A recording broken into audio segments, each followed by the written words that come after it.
The PlayStation Store running a plethora of sales right now, but in this video I want to highlight the indie game sale, and I have to say, I mentioned it when I first talked about the sale when it went live. Now all the deals are live, and I really think this is one of my favorite PlayStation Store sales in a long time. A lot of you guys might disagree, a lot of you guys probably don't know the games that are on sale because they are a little bit lower profile, but if you're actually a fan of video games and you know about some of these titles, man, these are some high quality games and they are at super cheap prices, so I really wanted to take the time to do a dedicated video and highlight 10 games. I really could have opened the floodgates even more, and I might do another video taking a look at another 10 games because this sale, I think, is awesome. It's a lot of games that don't typically go on sale.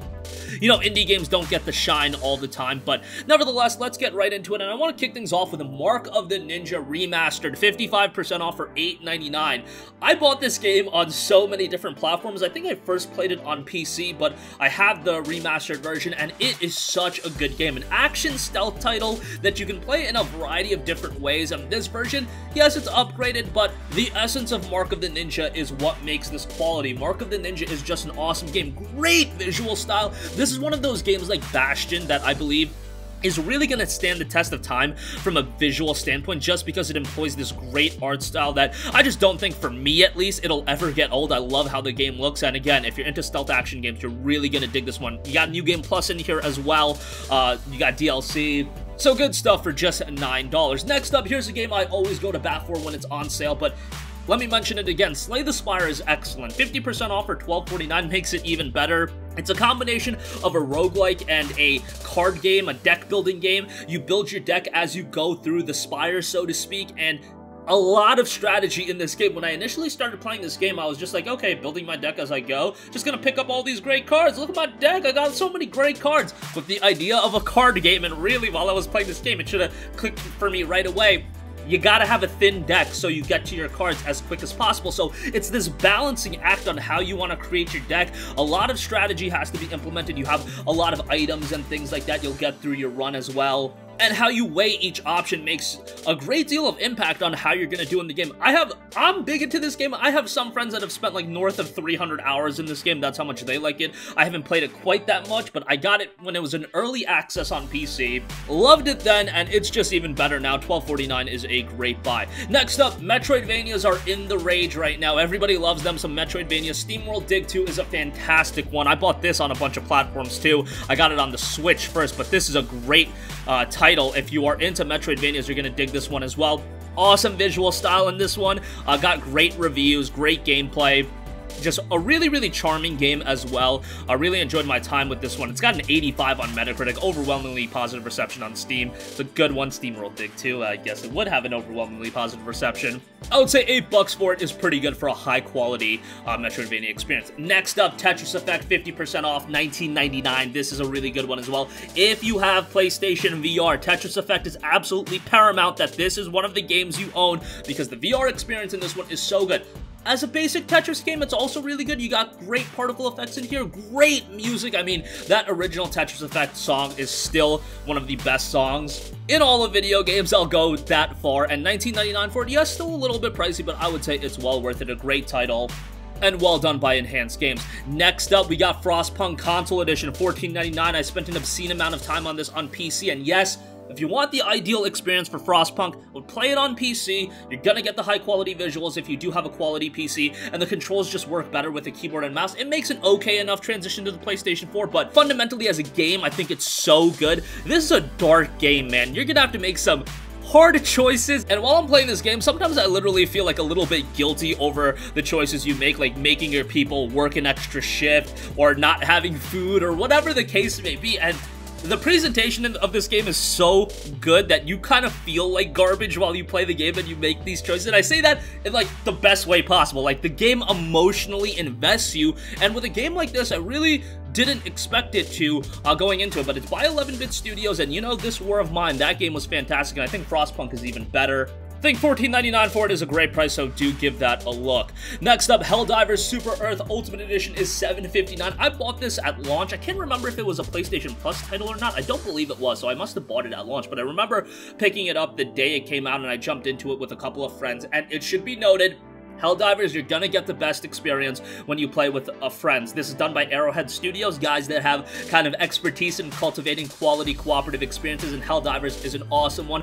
Over the top, a little bit zany at times, but a lot of fun, especially, again, if you do have a couple of buddies to play with, and I would highly recommend, if you are going into this game, do play with a few friends. If you're expecting to play this solo, I really wouldn't pick it up at that point, but cooperatively, it's so good that for $7.59, I do think that's a solid look. Dead Cells, the Bad Seed Bundle, 1808. This includes Dead Cells and the DLC. I've talked so highly about Dead Cells for so long. It was a fantastic game. I loved my time with Dead Cells, and even initially playing it, yes, I loved the visual style, I loved the presentation, but initially playing it, I was not absolutely enamored by it, but then after like an hour and a half, I got so into it.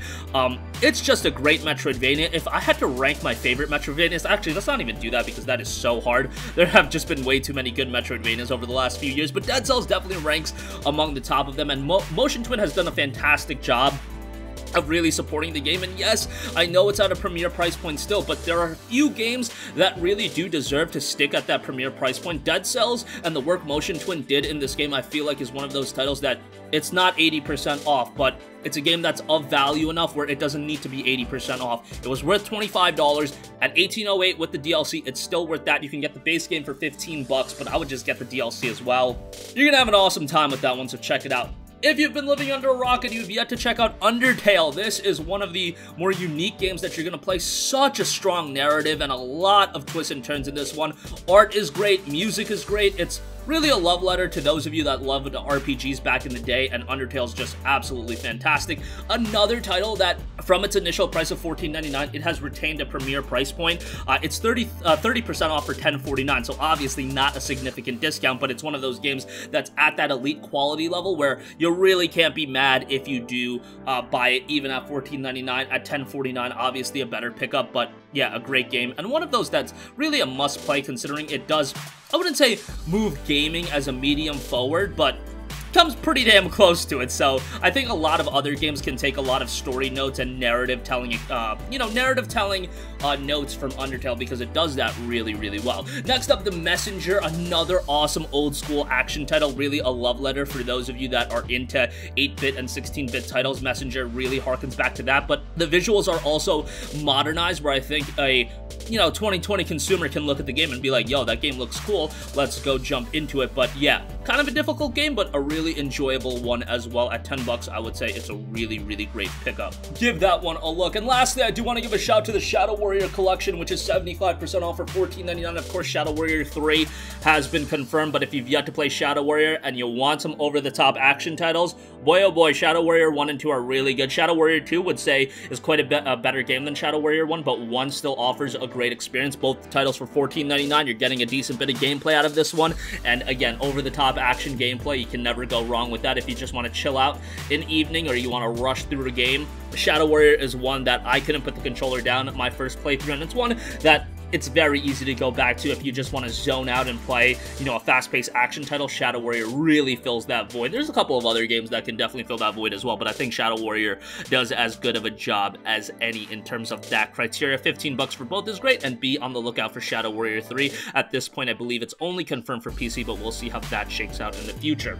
That's going to conclude this video. Like I said, I think this PlayStation Indie sale is awesome, man. Outside of these 10 deals, there are a lot of other good ones. Just quickly looking through it, you got titles like Shadow Tactics Blades of the Shogun down to $6. You got Fury down to $5.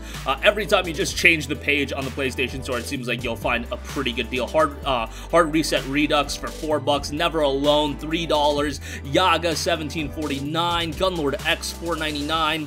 Just some pretty solid title. Eternity: The Last Unicorn, I wouldn't recommend that, but everything else, it seems pretty good. A lot of good stuff here, so that's going to wrap up this video. Sound off with all of your thoughts in the comment section down below. Thank you for watching, and goodbye. Hey guys, we hope you enjoyed the video, and if you did, make sure to hit the subscribe button, and if you're already subscribed, do us a favor and hit the bell icon. This way you'll be notified whenever we post a new video. That's the best way to keep up with all of our uploads, and we usually try to upload 2 videos a day. And with the bell icon hit, you'll be notified whenever we do upload a video. As always, thanks for watching.